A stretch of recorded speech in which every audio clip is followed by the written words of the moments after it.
When parental love makes an adult son an eternal debtor, who owes who?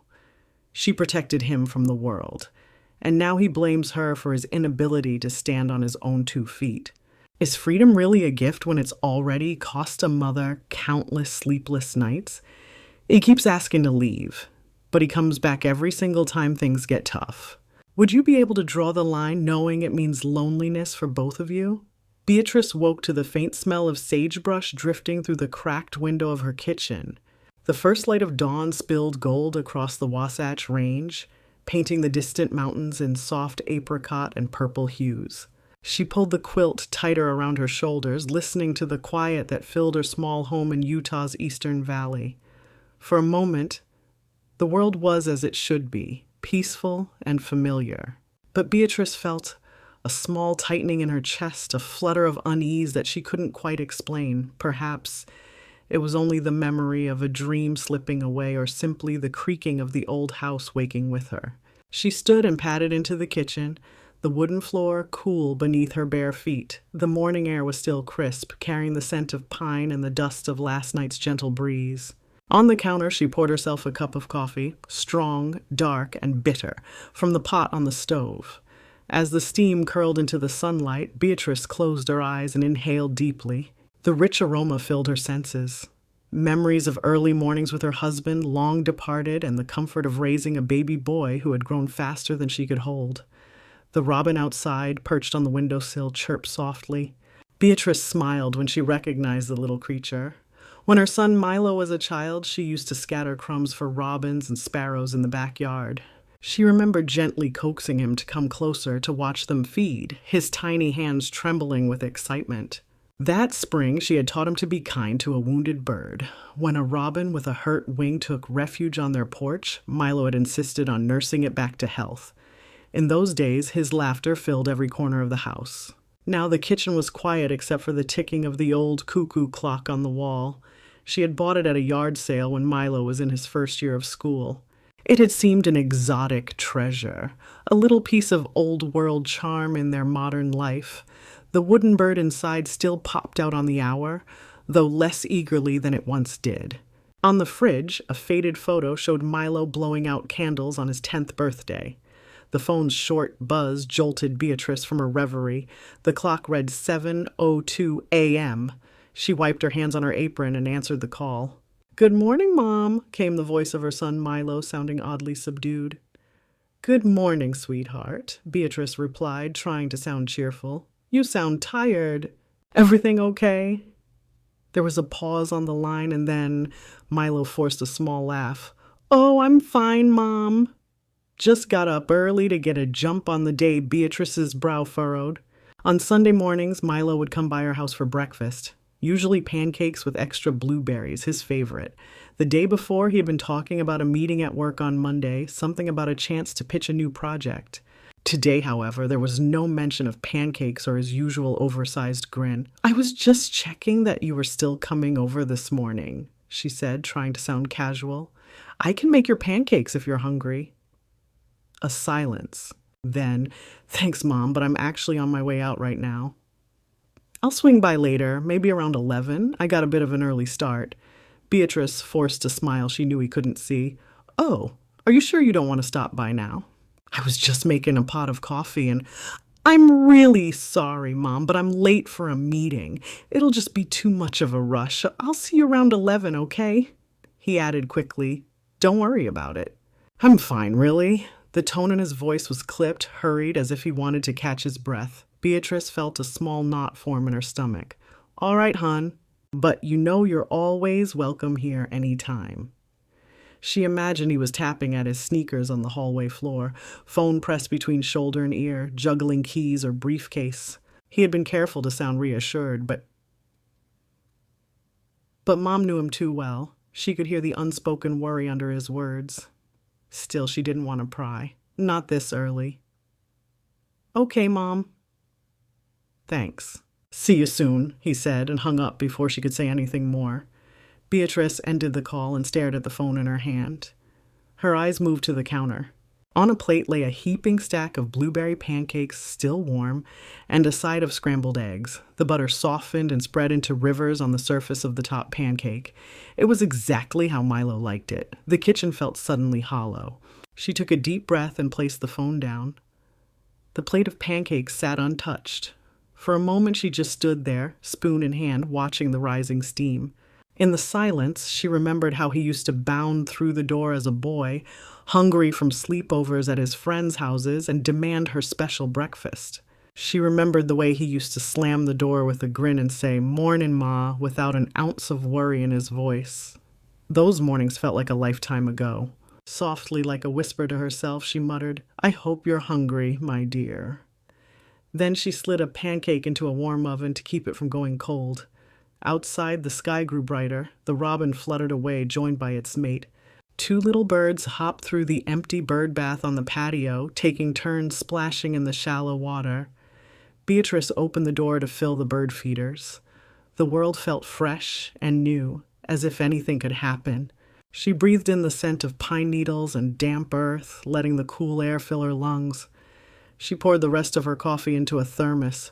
Even if Milo was late, she'd have it ready for him. Her gaze drifted to the fence where her neighbors had planted a row of sunflowers. The buds were just opening, their golden petals glowing like small suns in the morning light. Ahead, a young girl rode by on her bicycle, her braided hair catching the breeze, waving at Beatrice with a bright grin. "Good morning, Mrs. Green," the girl called out. Her name was Rosie. She often helped Beatrice with errands. "Going out?" "Yes. Thank you, Rosie," Beatrice replied, smiling. "Just waiting for my son to come for breakfast." "Oh, right," Rosie said, remembering. "Well, have fun today. I've got to head to the bakery, but don't worry, he'll come." Beatrice watched as Rosie cycled away, thinking about what Rosie said. Was she right? If Milo was only passing by at 11, was that something to look forward to? She glanced at her watch. 7:30 a.m. 11 was still hours away. Maybe she had plenty of time to clean the guest room before she saw him. "Try not to burn the pancakes," she chided herself with a smile as she put down the broom and moved back to the kitchen. It wasn't like Milo to skip breakfast altogether, but maybe he had a good reason this time. Maybe work was extra busy, or he had a call at that hour. Either way, Beatrice decided she wouldn't ask. She would let him come on his own terms. Determined to shake off her unease, Beatrice filled the sink with warm, soapy water and began washing dishes. Each plate she scrubbed away seemed to carry a little bit of anxiety with it. As she hummed a lullaby from Milo's childhood, one she used to sing when he had nightmares about the monsters under his bed, her mind wandered to memories of him. She remembered the first morning he walked through that same door at age 8. It was the first day of second grade, and he was nervous to start school. She had cut a little star into his piece of toast and placed it on his lunch plate, along with a note that said, "Be brave," in wobbly preschool letters.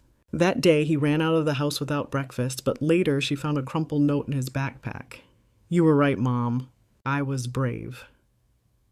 She remembered 16-year-old Milo peeling out of the driveway at dawn on his dirt bike, heading to the canyon trails with his high school friends.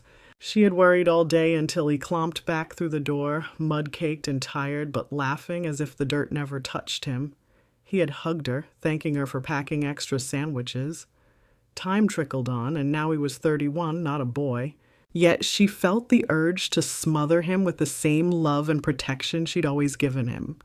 The need was as natural as her heartbeat, but it sometimes left her unsure. Was she still treating him like a child, she wondered? She rinsed the last dish and set it on the rack to dry. The morning sun had climbed higher in the sky, and beams of light fell through the kitchen window, warming the dark wood of the floor. Suddenly, at 10:45, the front doorbell rang. Beatrice's heart gave a little flutter in her chest. Could it be him already? She quickly wiped her hands on a towel and hurried to the door. Standing on the porch was Milo, wearing a rumpled button-up shirt and jeans. He looked more awake than when he'd spoken on the phone. The flush of youth on his cheeks, dark hair mussed as if he'd just run a hand through it. In his hand he held a travel mug and a bouquet of wildflowers. He gave her a gentle, tired smile. "Good morning, Mom," he said softly. Beatrice stepped aside and ushered him in.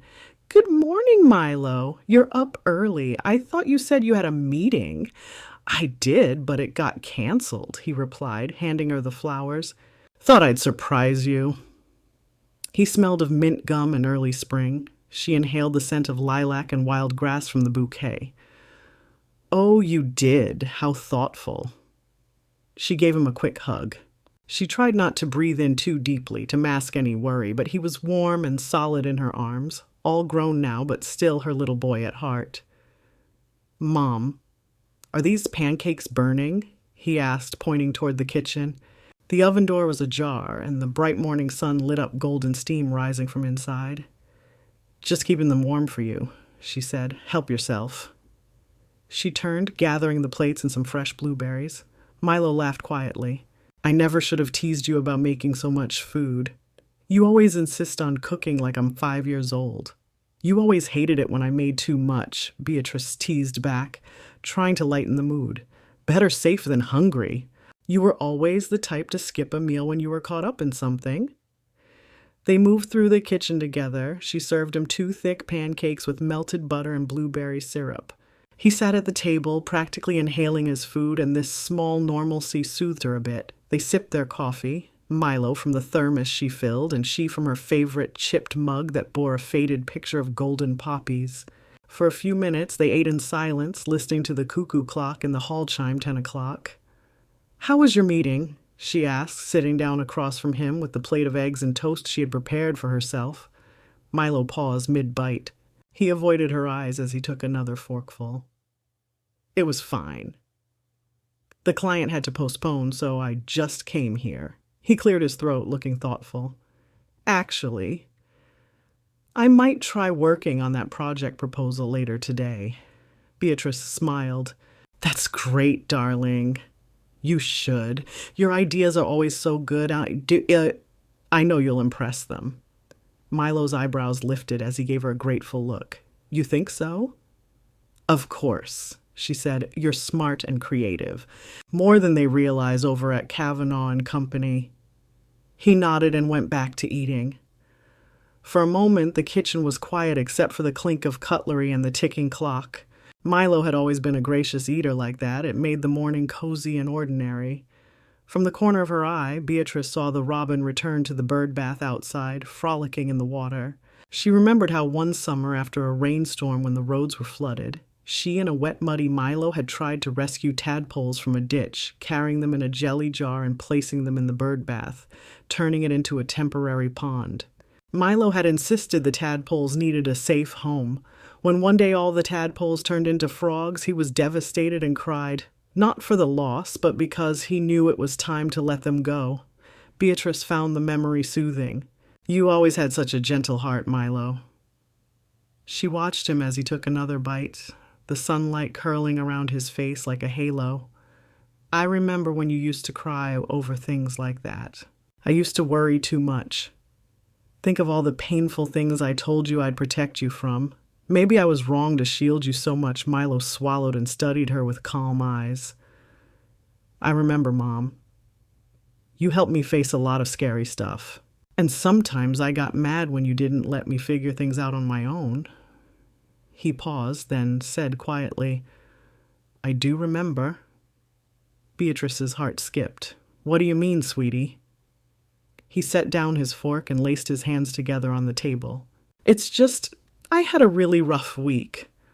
I lost an opportunity at work. The new manager at Kavanaugh said they didn't need the project proposal, and I ended up arguing with him. He looked away, running a hand through his hair. I'm fine now. Just lucky I didn't get fired. The words landed in the air between them like a storm cloud. Beatrice felt her grip on her coffee mug tighten. Oh, Milo! She began, wanting to leap across the table and pull him into a hug. Instead, she stayed seated, reaching out to place a comforting hand on his. I'm sorry, he mumbled. I didn't want to worry you. It's not that big a deal. Don't say that, she whispered. You should never apologize for upsetting me when it's something about you. We're family. I'm here to worry. That's part of being your mother. How could it not be a big deal? You know how important your job is to you. He let out a long breath as if he'd been holding it. Then Milo leaned back, folding his arms. Yeah, well, sometimes things feel worthless. Like I did something wrong. I lost my confidence on the way to that meeting. Beatrice's throat caught. Oh, honey, she said softly. The chair squeaked as she pushed it out and stood. She came around the table to sit next to him, gently prying the palms of his hands open. Look at me. Milo remained still, staring at the table's worn surface. Finally, he turned slowly. She saw frustration flickering in his dark eyes. Her son was grown, but in that moment he looked every bit like the scared kid getting bullied on the schoolyard, wanting nothing more than her to make it right. I'm proud of you for even going there, she murmured, stroking the back of his hand. Losing a chance, it's not fun. But that doesn't make you worthless, not even close. He shrugged, pulling his hand back. He stopped, as if weighing whether to continue. The silence stretched. I just feel like I'm standing still, Mom. Everyone else is moving on, finding partners, getting promotions, building lives, and I can't seem to do anything right. Beatrice's eyes misted. His words were cutting, but she knew he didn't mean to hurt her. It was frustration speaking. Still, her heart ached to hear him so low. She reached out again, placing both hands on his shoulders. You're capable of so much, she said earnestly. Remember when you were little and you wanted to learn guitar? How patient you were, even when you struggled with the chords. You got better every single day. It took time, but you did it. Milo let out a humorless chuckle. Yeah, when it didn't feel like the whole world was watching and I might fail in front of everyone. He looked down. Beatrice squeezed his shoulders gently. Maybe I protected you too much sometimes. I always wanted you to feel safe, and safe meant I kept you from pain. I see now that you needed pain to build yourself. Milo's expression hardened for a moment. Well, it feels like all I have is pain now. Something inside Beatrice broke a little. His words sounded more worn than angry. Not laced with the anger of youth, but the quiet despair of a man tired of trying. She knew she had been too quick to fix everything for him, maybe to the point of not letting him learn from failure. Yet she also knew it wasn't her fault that life had thrown him this curveball. She hugged him tightly then, not caring if she were too much. A mother's instinct was hard to shut off. He sat frozen for a heartbeat under her embrace, then his body softened. Milo rested his chin on her shoulder. Beatrice felt his arms wrap around her and a silent shudder run through him. I'm sorry, he whispered into her hair. I'm just so tired of feeling like this. You don't have to apologize, Beatrice said, stroking the back of his head. I wish I could make it better. Maybe I should just let you find your own way for a while. He pulled back and looked at her, confusion and hurt mixing on his face. Is that what you want? He asked quietly. Beatrice blinked. What do I want, Milo? She echoed. I don't want you to struggle. I want you to be happy. If stepping back will help you, be it in work or life, I will do it. I just don't want to lose you. Milo's eyebrows knit. Lose me? She paused, searching for words. I know I've been busy taking care of you. I arranged jobs for you, encouraged all your hobbies, even set you up on dates sometimes, if you remember. She forced a weak laugh, though tears tinged her voice. God, I was so Mom. Maybe too much Mom. I'm sorry if I made life harder by always trying to make it easier. Milo's face softened as he took that in. He reached across the table, taking her hand in his. Mom, he said quietly, I've always known you had my back. Always. It means everything to me. She squeezed his hand. When you first learned to ride a bike, I held the seat the whole time. I told you you'd never need me as soon as you could do it on your own. She smiled at the memory. Then you finally pedaled away, and when you turned around to look, I was gone, hiding behind the garden. You thought I'd left, but I was always watching. Milo's lips trembled slightly. You were there even when I was too stubborn to admit I needed you. Beatrice nodded, blinking. I am here now no matter what, but I also know I have to trust that you're strong enough to find your path. She took a breath. Maybe I need to step back. Let you fall a little if you have to, so you learn how to get up on your own. For a long moment, they sat in silence, both unsure of what the other might say. Outside, clouds drifted in front of the sun, momentarily dimming the kitchen's golden light. Milo chewed his lip, then slowly nodded. "Okay," he said at last. "Let's do that." Beatrice's relief was tempered by a flicker of fear. "You sure? I don't want to stop helping if you really need me." "I'm sure," Milo said, a new determination creeping into his voice. "I need to do this." "Thanks, Mom." He managed a small smile. She smiled back, but her eyes were glossy. "Your coffee?" "Let me pour another cup. I might be emotional, but I still make a mean cup of coffee." Milo laughed, and the tension broke. As he poured the coffee, Beatrice felt a gentle pride stirring. They had talked as honestly as they ever had. It felt like stepping out into the sunlight after a long, dark night. When he finally stood to leave with his thermos refilled and the breakfast plate empty, Milo lingerated at the doorway as if something more was unsaid. "Thank you," he said softly, placing a hand on her shoulder. "I love you." She pressed his hand, tears filling her eyes. "I love you too, my dear. Be careful, okay?" He nodded, gave her one more quick hug, and stepped out. The screen door closed behind him with a soft thump. Beatrice watched him go, standing alone in the quiet kitchen. The rooster crow of afternoon had crept through the mountains, and sunlight now flooded the room with warmth. But her heart felt oddly cold in that silence. Milo had promised to let her step back, but as she closed the door and leaned against it, the weight of all she had always done for him pressed down on her. She exhaled slowly, smoothing down her dress. Beatrice set about cleaning the table and gathered the dishes, each plate still warm with toasted crumbs. In the empty house, the smell of pancakes lingered, sweet and bittersweet at the same time. She wondered how her boy was doing outside right now. For the first time that morning, Beatrice allowed herself to ask, had she truly done the right thing by telling him she'd step away? The robin outside flitted to the nearby spruce tree, its wings catching the sun. Watching it, Beatrice felt something stir, doubt perhaps, or hope. That afternoon, she busied herself with daily chores, all the while replaying the morning's conversation. She worried that maybe she had told him something he wasn't ready to hear. Had she offered too much distance? Milo had said it was fine. He seemed relieved, even grateful. But something inside her remained unsettled. She sipped more coffee and sat by the window, watching the late morning clouds drift over the mountains. When she had tucked Milo in as a boy after a nightmare, she often whispered, "The storm has to end, but I will always be here." Now she whispered the same words to the silent house. The kitchen clock ticked on. Outside, the robin's call faded into the distance, and a light breeze rustled the leaves of the spruce.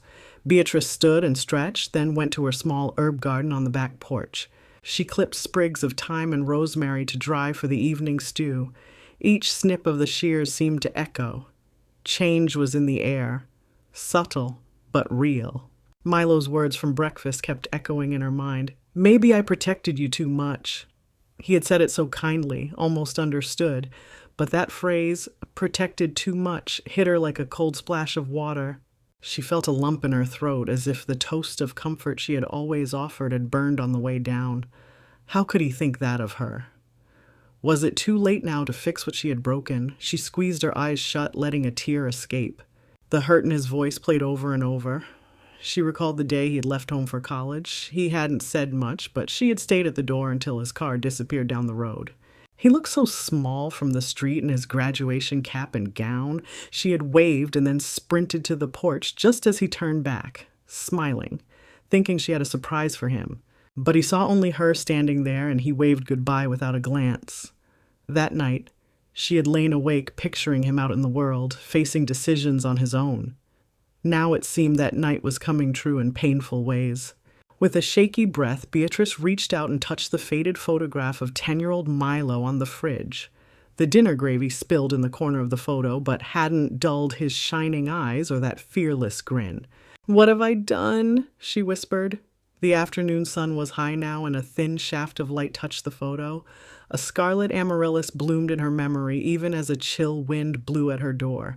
Milo had said he'd come back around 11. Beatrice looked at the clock. 12:15. Her son had not returned. She lifted the travel mug. Her coffee was lukewarm now, Sidi, and took a small sip. It tasted of solace and regret. As the house settled around her with the whisper of the wind, she stood in the silence, waiting. The tension of the day tightened in her chest like a knot. Outside, a hawk glided over the sunflowers, majestic and untouchable. Beatrice's eyes filled. She realized that letting go was far harder than she had imagined, even if she was sure it was right. Milo was growing up, she reminded herself, but letting him face the skies was a different storm than she had weathered before. The late morning light began to wane, shadows stretching long across the floor. On the counter, one blueberry pancake forgotten lay on a plate, cold and abandoned. The unwavering tick of the clock filled the emptiness. Beatrice rested her hand on the photo of young Milo one more time. "Don't go too far," she whispered, voice trembling. She knew she had changed the rules of the house now. She had stepped back. He would find his way. But as the sun continued its slow descent, Beatrice realized now she had to see if she truly could. Louise rose the next morning to a silence so wide it felt like the house had been hollowed out in the night. The sun had not yet cleared the eastern ridgeline, and the pale winter light that seeped through the kitchen blinds seemed thin, almost hesitant. Yesterday's conversation played on a loop in her thoughts. Jordan's brittle thank you, her own promise to step back, the soft click of the screen door when he left. She brewed coffee automatically, but when she reached for a second mug, his mug, the one with the faded Utah Jazz logo, she froze. Her knuckles whitened around the handle. "You said you'd let him learn to pour his own now, remember?" She set the mug down and poured only for herself, the gesture feeling like someone else's decision grafted onto her morning. The living room window framed the brittle branches of the cottonwood Jordan used to climb as a boy. A chickadee hopped along one limb, wings fluttering for balance. It reminded her of the first weeks after her husband died, when every day felt like a branch too thin to hold her weight. She survived by holding fast to tasks, library shifts, sack lunches, bedtime stories. But now the tasks were dissolving. She had promised her grown son space. What did a mother do with empty mornings except feel every scratch of the clock's second hand? By 8:30, she forced herself into a coat and scarf, careful to lock the front door. Jordan still had a spare key, yet habits refused to fade. She walked the half-mile to St. Bridget's thrift, planning to donate a bag of winter sweaters that hadn't fit him since college. The cold air nipped at her cheeks, but it also cleared the fog in her head. On quiet residential streets, the snow had melted into gray slush, leaving behind the smell of wet asphalt and chimney smoke. Inside the thrift shop, Mrs. Gerhardt sorted linens beneath fluorescent lights. "Morning, Louise," she chirped. "Dropping more treasures?" Louise managed a smile, hefted the bag onto the counter, and glanced at a shelf lined with second-hand board games. "Give away the things that keep holding you back?" A title she'd once read in a pamphlet at a grief support seminar floated back to her. She trailed a finger over a Scrabble box missing its vowels, imagined Jordan as he'd been at 9, proudly spelling octopus for a triple-word score. "You all right, hun?" Mrs. Gerhardt asked, her kind eyes sharpening. Louise nodded. "Just cleaning house." "Well, sometimes cleaning house starts with clearing heart," the older woman said, as if quoting scripture no pastor ever preached. She patted Louise's hand, and Louise felt her throat sting. She pocketed the moment like a smooth stone, something solid to turn in her palm later. Outside, the sun finally broke above the mountains, cutting low but bright through bare branches. It painted the icy sidewalks in shards of amber, as if promising light even in midwinter. She walked home slower, half afraid she'd find Jordan waiting on the porch, half afraid she wouldn't. The house met her with the same hush she'd left behind. She set her keys on the hall table in West End. The clink echoed like a dropped pin in a cathedral. "This is the space you promised him," she told herself. "This is the space you promised yourself." In the afternoon, she pulled out her late husband's woodworking tools, dusty, each one resting and felt like a relic, and chose a block of cedar left unfinished for years. She had no blueprint, only the need to carve shape from silence. The rhythmic rasp of the plane steadied her pulse. Shavings curled away like pale ribbons. The scent of cedar filled the garage, warm and sweet. When dusk rimmed the clouds in pink, she stepped back to see she'd carved the beginning of a bird. Wings tucked, head not yet defined. It looked fragile, unfinished. Exactly how she felt. That night she passed Jordan's number in her contacts 4 times, thumb hovering. She typed, "How are you?" Then deleted it. The chickadee outside had balanced just fine without her tapping the glass. Perhaps her son could too. She set the phone face down. The new quiet settled around her like a blanket she wasn't sure she'd chosen, but it warmed just the same. Jordan's apartment smelled of reheated ramen and stress. He kicked a laundry pile into a corner, cleared pizza boxes from the couch, and collapsed. The silence here was different, less like peace, and more like a rehearsal room after the band quits early. He stared at a water stain on the ceiling that resembled Utah's outline. How long had it been there? Since he moved in? Since yesterday? Time bent in weird ways when you lived alone. He pulled his phone from his pocket, half expecting a good morning text from Mom with a photo of blueberry pancakes. The lock screen remained blank. He felt a pinch near the center of his chest, like hunger but not for food. She said she'd step back. "You asked for this." Still the quiet unnerved him. He opened the fridge. 3 eggs, a bottle of sriracha, expired milk. He cracked the eggs into a pan that still smelled of last night's burnt attempts, stirring them too fast until they curdled. He ate standing, staring at the barren counter, and wished for her kitchen's honeyed light, the radio quietly playing Old Soul, the smell of cinnamon. At work the next day, the office hum felt amplified. His manager, Cassandra, young, crisp, unsentimental, called him into glass-walled conference room A. "Jordan, I looked over your pitch deck," she said, fingers steepled. "There's potential, but it lacks edge. I need results, not drafts." He blinked. "I can have a revised version by Friday." She checked her smartwatch. "Make it Wednesday." "We're presenting to Salt Lake investors on Thursday," back at his desk. The open space buzzed with keyboard clacks and low conversations. He stared at the screen, the cursor blinking like a metronome of expectation. In college group projects, his mother had fact-checked citations, offered thesaurus alternatives, stayed up late printing handouts. He'd thought nothing of leaning on that safety net. Now, without her, the cursor pulsed accusingly. Grow up, grow up. He forced himself to sketch out new ideas, market research, user profiles, but self-doubt coiled tighter. He closed his eyes. "This is what independence feels like," he told himself. "It feels like free climbing." Hands sweating, he typed until dusk, sending Cassandra an outline by evening. On the drive home, the highway cut through snowy desert, moonlight dusting sagebrush silver. He passed the turnoff to Canyon Ridge, where he'd learned to drive stick shift with Dad cheering from the passenger seat and Mom white-knuckling the backseat armrest. An ache pressed behind his ribs. He almost turned toward home, but he kept going. The tank needed gas. He filled it at an empty station while the wind knifed through his jacket, and he wondered what Mom was doing. Was she okay? The impulse to call her flared, but pride tamped it down. "You're 31. Handle it." That night, alone with Netflix muted, he practiced deep breaths from a mindfulness video he'd bookmarked 6 months ago but never watched. The apartment creaked. Radiator coughing. The blue light of the TV flickered across unread mail piled under the coffee table. He had promised himself at 18 he'd be running his own company by 30. Now he was tweaking someone else's slide deck at midnight, craving pancakes, missing the woman he'd just told to back off. He closed his eyes against the sting of tears and whispered, "I can do this," though it sounded like an apology.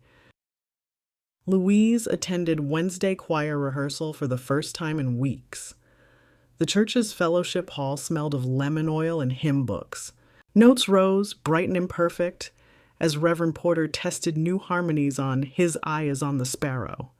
Louise sang alto, her voice rusty but sure. Music filled the emptiness inside her ribs, vibrating the ache into something almost manageable. After rehearsal, Miss Delilah cornered her with a plate of ginger cookies. "Haven't seen you in a minute, Louise." "Everything fine?" Louise hesitated, cookie halfway to her mouth.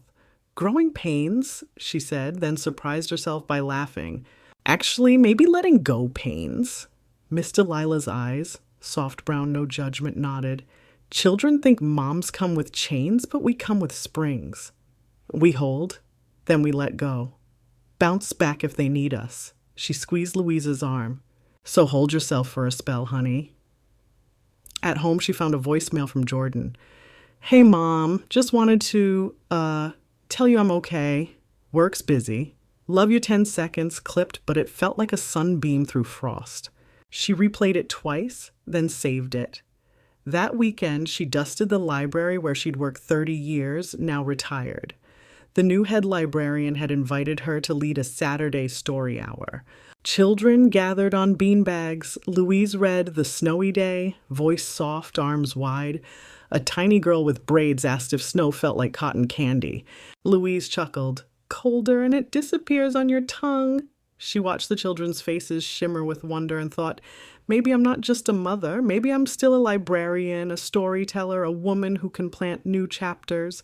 Monday morning, she finished carving the cedar bird, sanding its wings until they felt like satin. She painted the belly pale yellow, the wings warm brown. On the base, she inscribed, Take flight, but know the way home. She wrapped it in tissue, tied it with twine, and left it on Jordan's doorstep before dawn with no note but his name. She did not ring the bell. When Jordan opened the door an hour later, late for work and juggling 2 coffees, the package startled him. He recognized her handwriting. He unwrapped it in the entryway. Cedar scent rising like forest memory. The bird fit in his palm, light yet sturdy. On the base, those words. A lump formed in his throat. He set it on the shelf beside overdue library books and whispered, Thanks me, to the empty hallway. At work, he presented his revised deck. Cassandra blinked, impressed. This is sharper, she admitted. The investors nodded. One asked if he'd considered a regional pilot program. Jordan answered smoothly, surprising himself. After the meeting, Cassandra clapped his shoulder. Good pivot, she said. The praise felt real, not borrowed. Driving back, he noticed his grip on the wheel had loosened. He was actually humming. He realized he wanted to call Mom to tell her he had pivoted, but also wanted to hold the moment alone for a beat. Maybe this was how wings grew, quietly, while no one watched. Louise spent the evening sorting seeds for spring, marigold, sweet pea, kale. She wrote Jordan's name on a small envelope, slipping in 2 marigold seeds. In a week, she'd mail it with a note. Plant somewhere, you'll see the sunrise. She smiled, imagining him rolling his eyes and doing it anyway. As March edged nearer, snow retreated from red rock cliffs, exposing scrub-dotted hills. Louise took longer walks, sometimes passing the industrial park where Jordan's office lights burned late. She never went in, but she liked knowing she could watch him, from a distance, just as years ago she'd hidden behind the garden while he peddled free. One night after a long day, Jordan reheated store soup, tasted the stale salt, and sighed. He glanced at the cedar bird on the shelf. He called her, Ma? Her voice came warm, surprised. Jordan, everything okay? I planted the marigold seeds on my balcony, he said. Don't know if they'll sprout, but thought you'd like to know. A pause, gentle.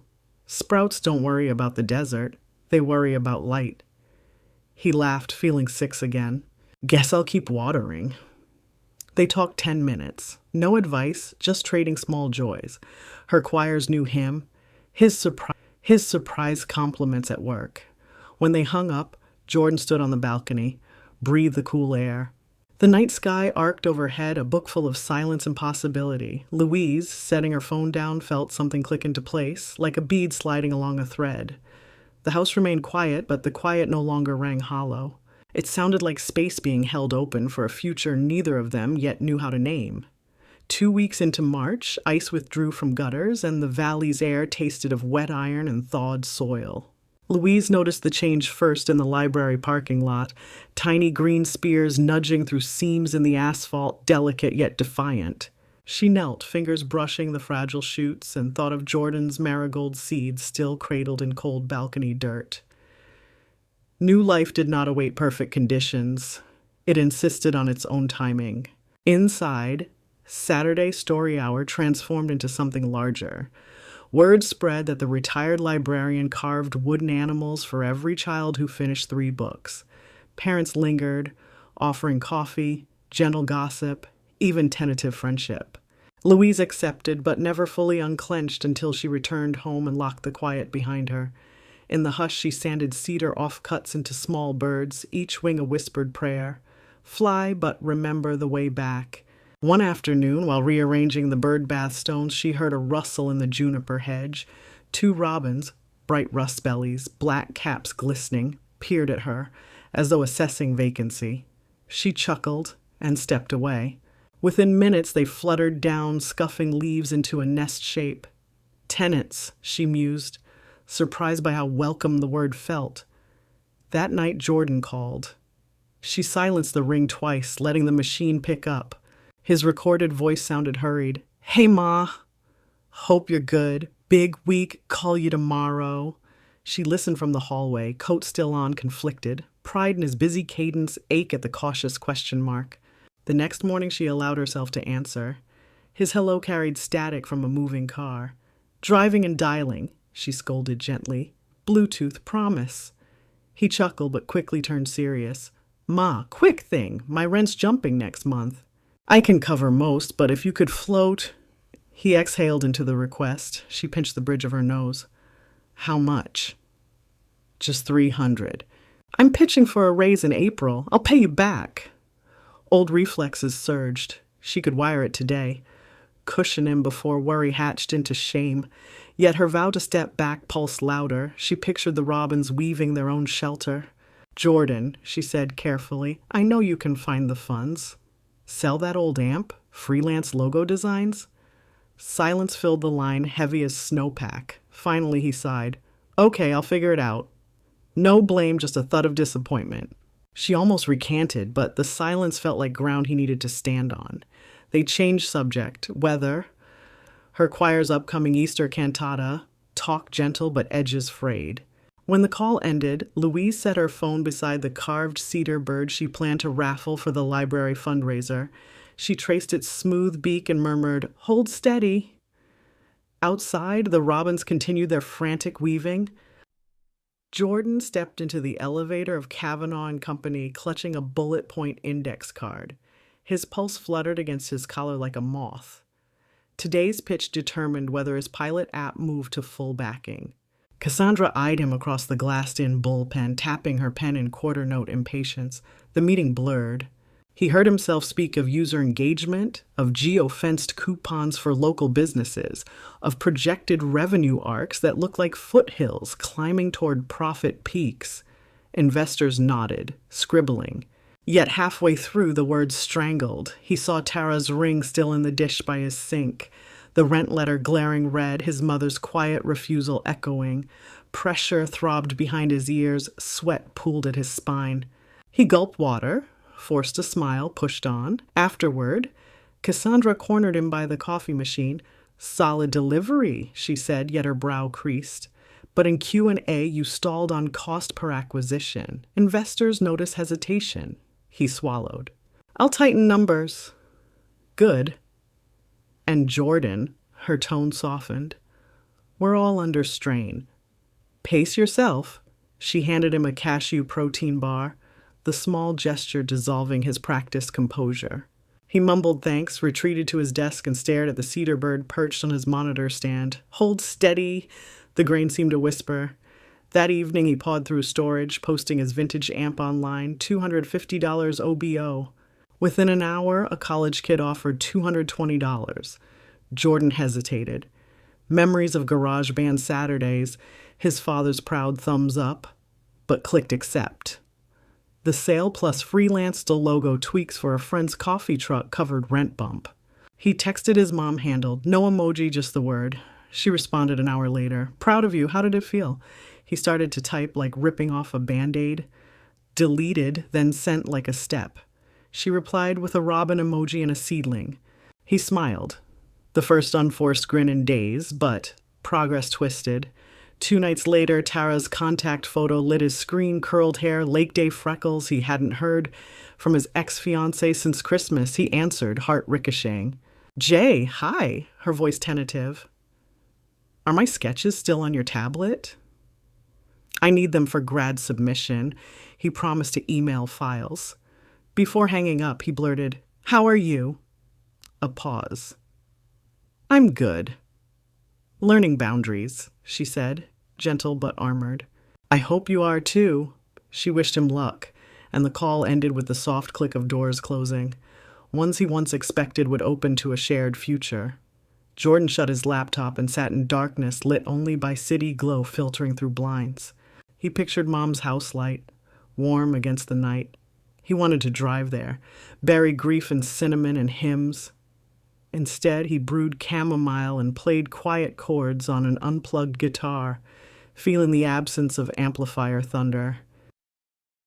Louise's marigolds germinated under grow lights in the mudroom, tiny stems that trembled at the slightest breath. She misted them each dawn, whispering reassurance. Between library shifts and choir, she volunteered evenings at a local community kitchen, ladling stew beside Reverend Porter. Busy hand-steadied thoughts. Yet Jordan's voice lingered at the edges of her quiet like a bookmark she couldn't ignore. One Wednesday, while stacking canned goods, her phone buzzed. A text might drop by this Sunday, okay? She typed always. The simplicity both soothed and alarmed her. Sunday bloomed bright, snow withdrawn to shady corners. She baked banana bread, but only one loaf. Not the 3 she once would have lined up. When Jordan arrived, he carried a potted herb, lemon thyme, and the smell filled the foyer. He hugged her tightly. She noticed new resolve in his posture, but also shadows under his eyes. Over coffee, he recounted the pitch, the amp sale, Tara's call. She listened, offering nods rather than solutions. When he admitted the panic that had seized mid-presentation, her instincts screamed to rescue, but she sipped and asked, What helped you finish? He blinked, then said, I remembered your cedar bird. I pictured grain lines like trails on a map, hearing that. She pressed her hand over her heart. They walked the yard, inspecting robin nest progress. He laughed softly at the precarious twig balance. Sometimes I feel like that, but they make it work. Inside, he helped her transplant marigold sprouts into larger pots. Soil darkened his nail beds. He didn't seem to mind. When it was time to leave, he lingered at the door. I almost asked for the rent help anyway, he confessed. But I felt your pause before you even said it. She laid a hand on his cheek. A pause isn't absence. It's room to breathe. Tears welled in his eyes, but he nodded. As he drove off, she noticed lemon thyme beside the sink, scent bright as new pages. She brewed tea with a sprig, inhaled citrus and memory. Through the window, she saw the robins settle atop their twig palace, unbothered by wind. Not perfect, but enough. That night, Jordan drafted the finalized deck. Cost per acquisition slide crisp, panic tremor dulled. He emailed Cassandra at 1 a.m., then opened the balcony door. Cold air bit, but among pots of soil, one marigold seedling had erupted, 2 leaves reaching. He laughed, a small startled sound, then crouched and whispered, Look at you. He texted his mother a photo. She responded instantly, despite the hour. First bloom is always the bravest. He set the phone down, cradled the seedling's pot. The city was quiet. He realized he was too. Alone, yes, but not empty. The cedar bird on his shelf caught streetlight, its carved beak tilting toward dawn. He breathed, slow and full, and for the first time the silence in his apartment felt less like an absence and more like space to grow. Wind scraped along the foothills, driving tatters of late March sleet against Jordan's windshield. Midnight highway lanes glared slick under passing headlights, and the Subaru's wipers battled sheets of wet snow half melted by the city's day-old thaw. Jordan's knuckles shone white at 10 and 2. Every slap of rubber against asphalt echoed inside his ribcage. 2 hours earlier, he had been pacing his apartment floor, lungs snagging on air that felt too large to swallow. Cassandra's terse email still glowed in his inbox. Investors want a live demo tomorrow, 9 a.m. sharp. Be ready to explain revenue burned down to the decimal 9 a.m. The syllables drummed like boot heels. He had planned for next week, had time to refine the dashboard, rehearse the Q&A, maybe even run numbers past Mom in a casual call. No, he corrected himself, not Mom. She belonged to her own evenings now. Yet as the clock ticked past 11, adrenaline curdled into dread. His chest tightened, heart hunting exits like a trapped sparrow. Breath hitched, vision tunneled, and suddenly he was on the floor by the sofa, palms flat, sweat slick, chanting an old trick from a mindfulness podcast: 5 things you can see, 4 things you can touch, 3 things you can hear. But all he saw was the cedar bird watching from his desk, still and useless. He had clawed upright, grabbed keys, and fled to the car before the apartment could seal around him. Drive to the 24-hour market, buy chamomile, breathe in the fluorescent calm, he told himself. The Subaru, however, chose the interstate toward his mother's neighborhood, as if muscle memory guided wheel and foot. He hadn't seen her since Sunday's gentle visit, when she'd listened instead of rescuing. Part of him feared reversing that progress, feared begging for help and proving her earlier boundaries had been premature. Yet another voice, raw, shaking, insisted he could not face tomorrow alone. Snow thickened. The thermometer on the dash dipped to 31 degrees Fahrenheit. Black ice warning clicked on. Jordan slowed. "You gotta know when to downshift," Dad's voice rasped from memory, teaching stick on those canyon roads. Jordan eased to 60, wipers sighing. The cottonwoods near Mom's exit loomed like giant ribs, branches slick with wet starlight. At 12:42 a.m., he braked at her curb. Porch lights were dark. He sat, engine idling, forehead on steering wheel, tasting metallic fear. Maybe she's asleep. Maybe I turn around. Inside the house, he imagined her robe wrapped tight, feet in knitted slippers, tea steaming as she carved wooden wings. She deserved rest. What right had he to barge in with tremors and decimal anxieties? A sudden gust rattled the car, and something in him snapped, an old tether cut free. He turned off the engine. Snow whispered down while he climbed the steps, cedar boards creaking. He raised a fist to knock, paused. Through the curtain he saw a sliver of amber lamp glow. She was awake. He exhaled once, then rapped lightly. Footsteps shuffled. The porch light flicked on, framing him in yellow haze. The door cracked open. Louise's face emerged, warm and alert despite the hour, quilted robe cinched. For a heartbeat, neither spoke. Her eyes swept over his snow-dotted hair, the quiver in his jaw, and something soft and fierce flickered there. But she did not reach forward or scold. Instead, she stepped aside. "Come in, Jordan," she said, voice calm as nighttide. He entered, shedding coat that smelled of tired brakes and storm. The foyer held rosemary and lemon thyme and faint cedar, home but new. She motioned toward the kitchen. Kettle still hot. He followed, pulse easing a notch. Mug shelves held only 2 cups now, not the old crowded row. She chose a speckled clay mug for him, poured chamomile and honey, and slid it across the table. Silence settled. Not awkward, but listening. "I couldn't breathe," he murmured, hands cradling warmth. "Tomorrow's demo moved up. Investors." I panicked. Louise nodded, stirring her own tea. "And you drove into sleet to tell me." He flinched, shame prickling.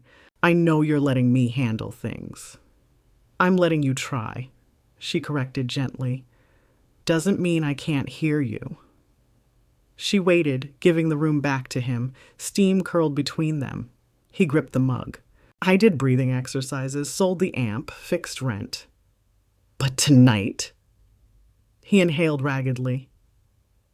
"Every time I pictured that conference room, I felt like I was drowning under a microscope."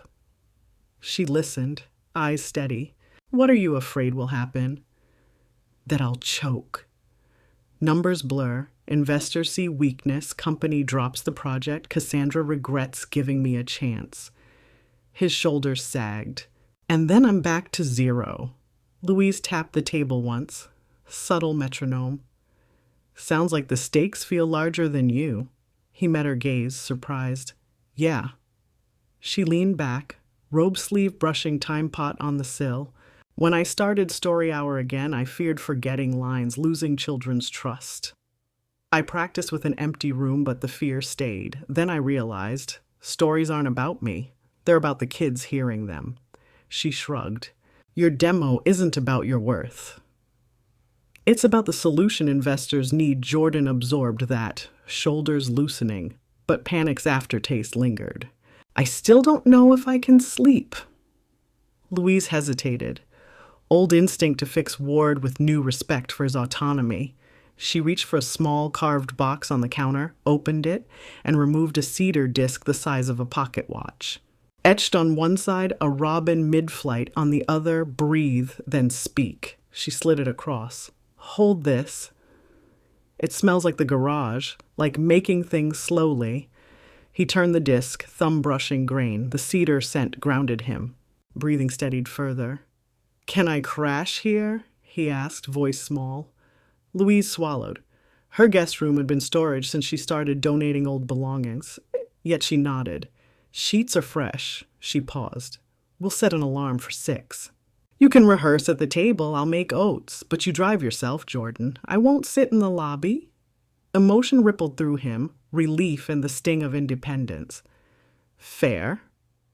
He pocketed the disc. Thank you. Upstairs in the old room, boxes lined walls where trophies once stood. He lay under quilt smelling faintly of lavender. Through the vent he heard his mother hum a hymn low and steady. Something unclenched inside him and sleep edged closer. Downstairs Louise rinsed mugs. The robin on the cedar disc echoed the living pair outside.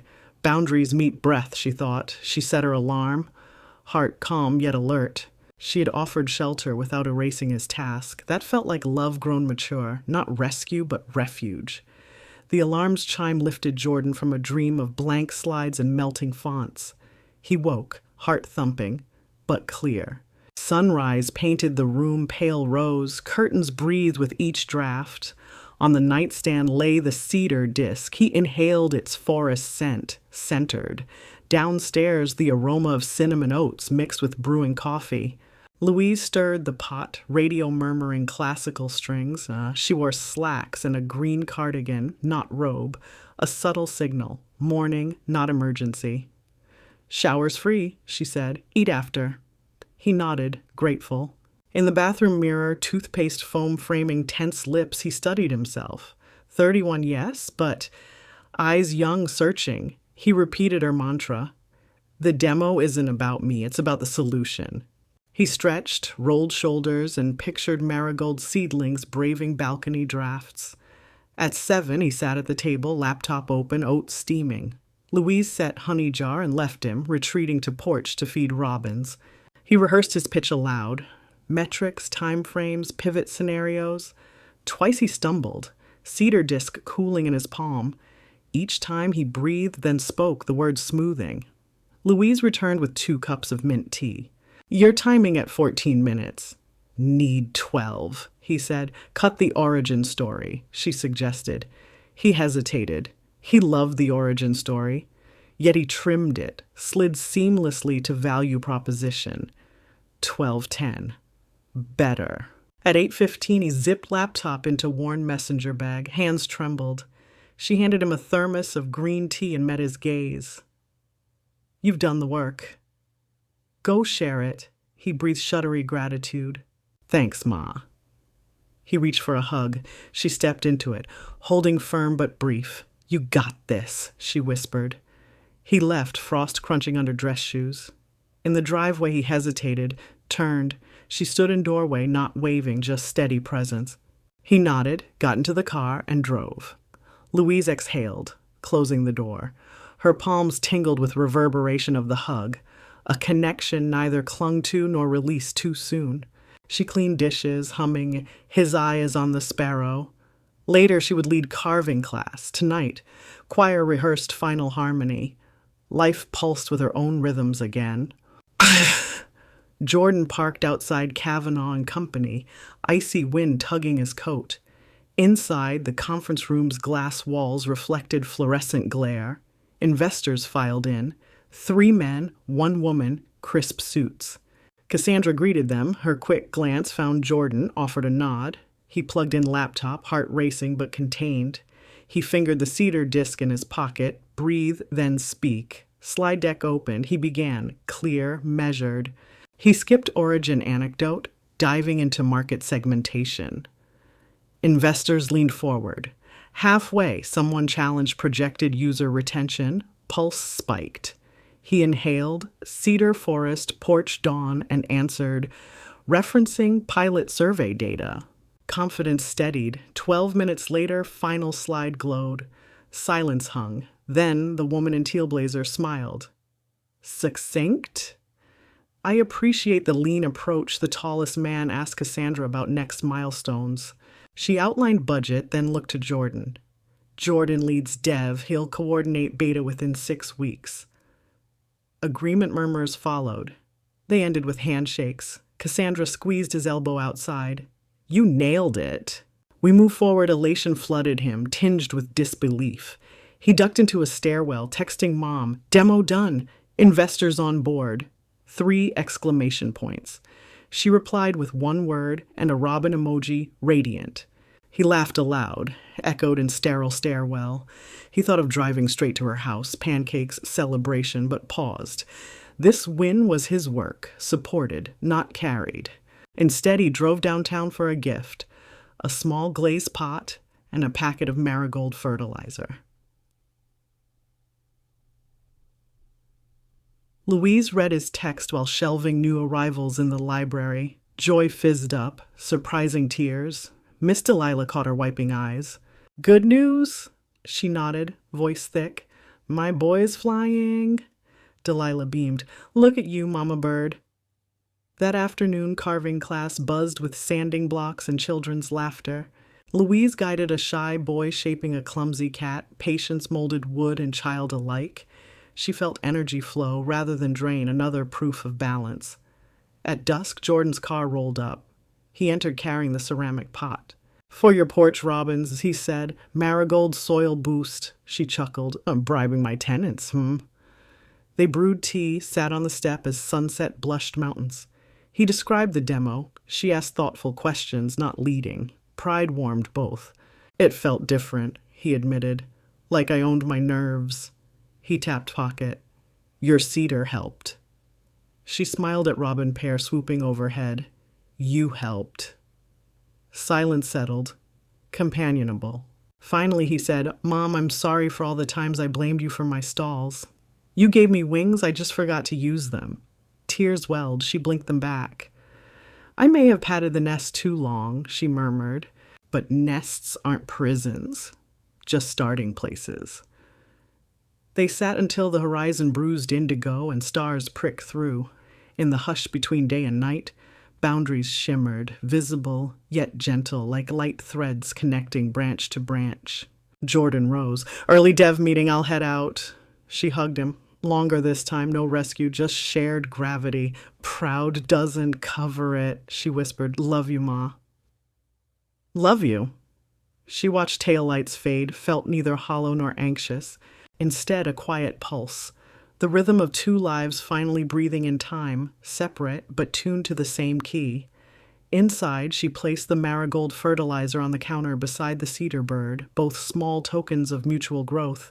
The house sighed, floorboards settling, tea kettle clicking. Outside, robins tucked heads under wings, confident in the nest they'd built together. April in the high desert arrived like an exhale after months of held breath. Snowmelt braided down gullies, feeding thin ribbons of water that flashed silver against red rock before vanishing into thirsty earth. Louise felt the change first thing each morning. The chill no longer pressed at her lungs when she cracked open the kitchen window. Instead, a mild sweetness drifted in, edged with sage and damp clay. Palm Sunday found her smoothing choir robes in the church vestibule, fingertips lingering over each satin collar to coax flat the memories woven there. Decades of hymnals held, funerals sung, Easters welcomed. The sanctuary smelled of lemon oil and lilies just delivered from a wholesaler in Salt Lake. Reverend Porter rehearsed a gentle gospel arrangement, inviting the alto line to slide like water under the melody. Louise's throat warmed on the notes. Less a performance than a gratitude she no longer tried to measure. Afterward, children from the library class surprised her in the parking lot, waving small cedar birds she'd carved as end-of-term gifts. They clustered around her Corolla, chirping thank yous, their round faces pink from spring wind. A boy named Kai tugged her sleeve. "Miss Louise, when can we carve again? My bird wants a sister." The earnestness shone so bright it hurt. She promised a summer session, heart swelling at the thought, then shrinking a little at logistics. She had no more space in her garage. Her own tools were scattered among seed trays and choir folders.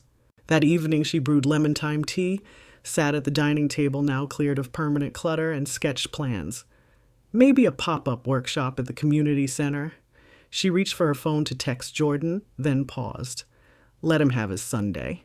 Yet the urge to share good news tugged, pleasant rather than needy. While she weighed the decision, the phone buzzed first. "Ma, got something to show you. Can I swing by Wednesday after work?" She smiled, thumb hovering above the keys. Doors open after 5. Wednesday carried the crisp promise of rain. Louise's robins were busy feeding 4 gaping beaks, their nest now firm in the juniper. She set out bowls of soapy water, preparing the workshop area in the garage when Jordan's car glided to the curb. He stepped out in dark jeans and a gray hoodie with the company's minimalist mountain logo, hair swept by wind, eyes bright but nervous. Under his arm, a sleek laptop and a manila envelope. They greeted each other with an easy hug, neither too quick nor lingering, a signpost of new equilibrium. In the kitchen, he opened the laptop, click-clacked a few keys, and rotated the screen. A polished web page filled the air between them, photos of children carving little animals, Louise's weathered hands guiding theirs, slideshows of cedar birds next to quotes about courage. At the top, "Sprout and wing, woodcraft that grows with you." Louise blinked, throat tightening. "Jordan, what is this?" He leaned forward, enthusiasm threading with caution. "Beta. It's a microsite inside our community engagement arm. We need test projects that pair local stories with small batch artisans. I pitched your workshop." She felt heat bloom in her cheeks. "You pitched me?" Without asking. "No." "Well, yes, sort of." He exhaled. "I framed it as a hypothetical to gauge interest. They loved it. If you're in, we launch a pilot, online signups, donation links, maybe a short video series. You carve. I handle uploads and logistics." His words tumble faster, a waterfall of planning. Louise heard them and yet floated above the rush, catching fragments, outreach, seed funding, after-school scholarships. Beneath it pulsed the old reflex, fix, manage, hold. But she also sensed new scaffolding. He asked, not assumed. He offered, not demanded. She set a hand on his forearm. He stilled. "Before we design the world," she said softly, "let's name our lines." He nodded, swallowing. "I want this to be partnership, not dependency." She considered. The prospect thrilled and frightened her, an echo of those early motherhood mornings when possibility and peril felt indistinguishable. "Let's agree on boundaries," she said. "I choose project pace. You can't override for deadlines. You handle tech, marketing, and math I can't stand, but you don't speak for me in meetings." He typed bullet points, nodding. "Clear." "And if I say I need a Sabbath day each week, the site sleeps." "Understood." He looked up, sincerity shining. "Mom, I'm not trying to put you back in a cage. I'm trying to stand beside you, wings open." The line stole her breath. She thought of the cedar bird on his desk, the robin in her hedge. "Then let's fly carefully," she whispered. They spent 2 hours mapping a pilot, 3 Saturday classes, attendance capped at 12, a suggested donation tier funding toolkits for kids who couldn't pay, a video of Louise carving a chickadee, Jordan handling the camera. He moved with calm confidence, pausing for her input, adjusting slides without protest.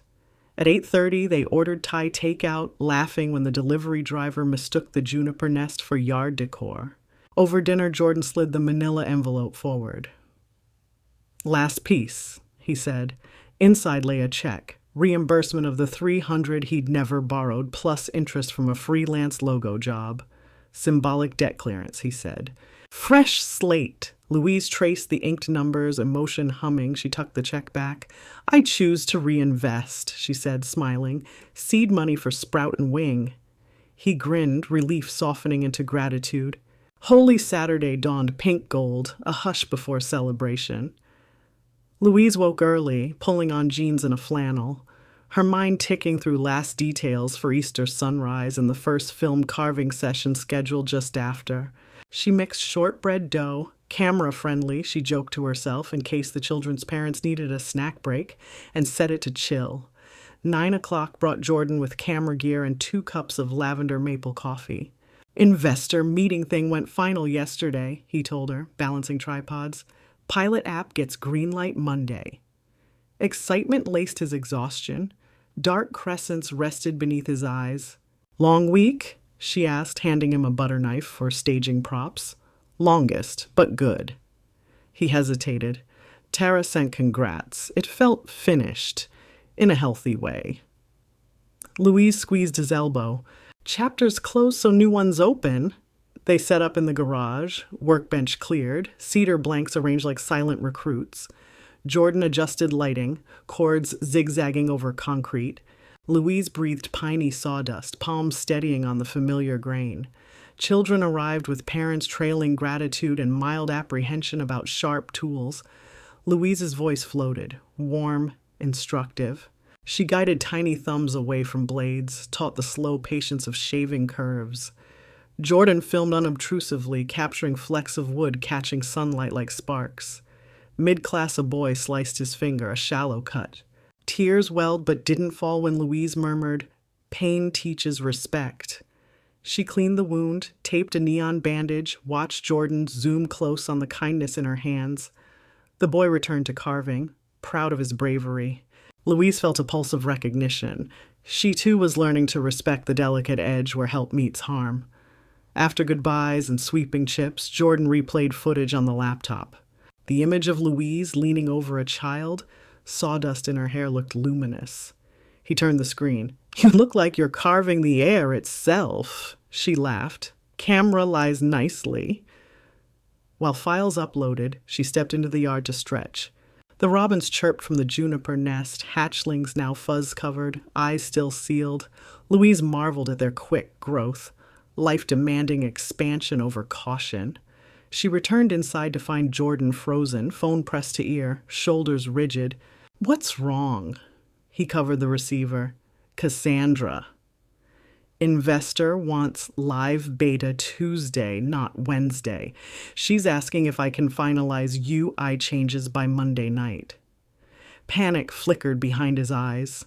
Louise felt the old tug. Say yes for him, clear his schedule, offer spare hours. Instead, she inhaled. Ask her what can shift. Jordan closed his eyes, nodded, relayed the question. After a tense pause, tension drained from his face. "Okay. Tuesday afternoon," he mouthed. He ended the call, exhaling. "She said we can push to 2 p.m. That buys 6 more hours." Louise smiled, pride swelling. "See? Boundaries negotiate, not collapse." He rubbed his neck. Still tight. "But okay, let's take a walk," she suggested. They strolled the neighborhood loop. Late afternoon sun painting sidewalks in gold leaf. Jordan spoke of color palettes. User feedback, subtle terror, and subtle joy. At one corner, they paused by an almond tree in full bloom, petals blowing like confetti. He caught one, tucked it in his pocket next to the cedar disc. Back home, Louise boxed leftover shortbread, insisting he share with Cassandra's dev team. He hefted the container. "You sure you aren't slipping back into overhelping?" She winked. "Gifts don't erase effort, they sweeten it." He left as dusk gathered. From the porch, she watched taillights fade again, aware of a new habit, trusting the distance instead of fearing it. Inside, she washed brushes, humming quietly. Tomorrow at sunrise, the choir would sing on the ridge south of town. She laid out her white robe, smoothed wrinkles, pressed the cedar bird pin at the collar. That night, she dreamt of marigolds unfurling under moonlight, their petals whispering open with tiny pops, each bloom releasing a note that joined into a slow, layered chord. She awoke before the alarm, heart calm and ready. Easter morning broke clear and cold. Stars still shimmered when Louise parked at the Mesa Overlook. Choir members gathered in winter coats over robes, breath puffing dragon-like. Jordan's Subaru arrived behind her. He emerged with a thermos and a camera bag, waving sheepishly. "Told Cassandra I'd finish edits after sunrise," he said. "Couldn't miss this." On the ridge, Reverend Porter's silhouette framed the pinking horizon. Congregants clustered, waiting for the first line of sun to spark the sandstone below. Louise took her place in the alto row, Robin pinned cool against her throat. Jordan stood to the side, lens lifted. The eastern rim glowed, then blazed into brilliant gold. At that cue, Reverend lifted his hand and the choir opened with soft hum, layering into full chord. "Morning has broken." Louise's voice blended, sure and mellow, rising on the chilled air. Notes drifted over sage flats, and the valley seemed to inhale with them. Between verses, she spotted Jordan lowering the camera, eyes shining wet. Pride, awe, or simply the miracle of shared dawn, she couldn't name it, but it settled in her chest like warmth. After the benediction, people mingled with coffee and quilts. Jordan joined her near a slope dotted with tiny purple flocks. He handed her the thermos. "Caught the whole song," he said, voice husky. "Footage gave me goosebumps." Louise sipped. The tea sweet and earthy. Some moments edit themselves. They drove back to her house. Sunlight now clean and bright, robins shrilling hunger. Together they carried trays of marigold seedlings to the flower bed under the front window, the very spot where decades earlier Jordan had buried a time capsule of matchbox cars and baseball cards. Louise knelt, trowel in hand, loosening soil. Jordan knelt opposite, setting seedlings one by one. "Remember these were Grandpa's favorite flowers?" she said softly. He nodded. "Said they chased bad spirits." They worked in companionable rhythm. When the last plant settled, Jordan brushed dirt from his palms. "Ma," he began, gaze on the orange buds, "what if sprout and wing flops? What if tomorrow's beta tanks? I'm scared of failing with everyone watching." Louise sunk the trowel into earth, leaned back on her heels.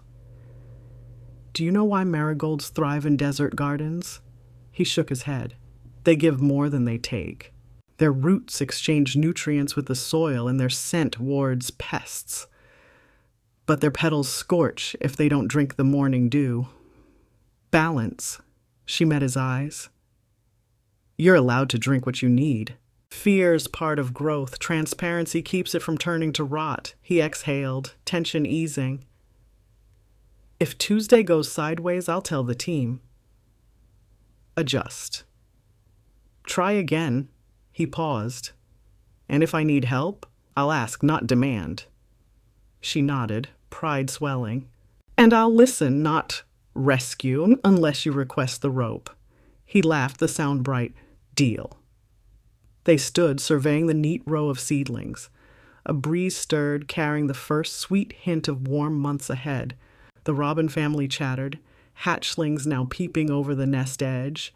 Jordan lifted his phone, captured a photo of the marigolds, small, vulnerable, already vivid. Caption? Louise teased. He typed, "First blooms, braver than they look." Then added a tag, hashtag sprout and wing. Posted, inside they washed up. Louise plated leftover shortbread. Jordan checked final UI tweaks at her kitchen table, cedar disc beside the laptop. Afternoon slanted golden through lace curtains, painting them both in honey light. At 3 he packed gear. "I'd stay, but the team's waiting." She walked him to the door, handed him a small envelope. "Open later." He raised an eyebrow but slipped it into his bag. They hugged.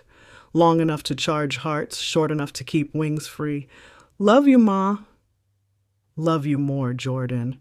He drove away, marigolds and robins reflected in the rear view. That night in his apartment, after sending the polished bill to Cassandra, he opened the envelope. Inside lay a tiny scroll of cedar shaving, curled tight, and a note. "Remember the smell of beginnings. Whatever tomorrow brings, breathe, speak, grow. M." He pressed the shaving to his nose. Forest, home, possibility. He set it beside the cedar bird, then stepped onto the balcony. The marigold plants he'd started now boasted two small buds tipped with orange flame. City lights shimmered below, but overhead a sliver moon cast a quieter glow. In Louise's house, the robins chirped drowsily while she folded choir robes. She glanced out the window at the freshly planted bed. Moonlight silvered the marigold leaves. She felt neither fear nor ache, only fullness. The space once occupied by constant worry now seated with trust. Outside, a breeze carried sage and cedar through open windows of two separate homes. Mother and son inhaled at the same moment, unaware of the mirror, connected by more than distance can erase. In silence, they whispered the same word, forward.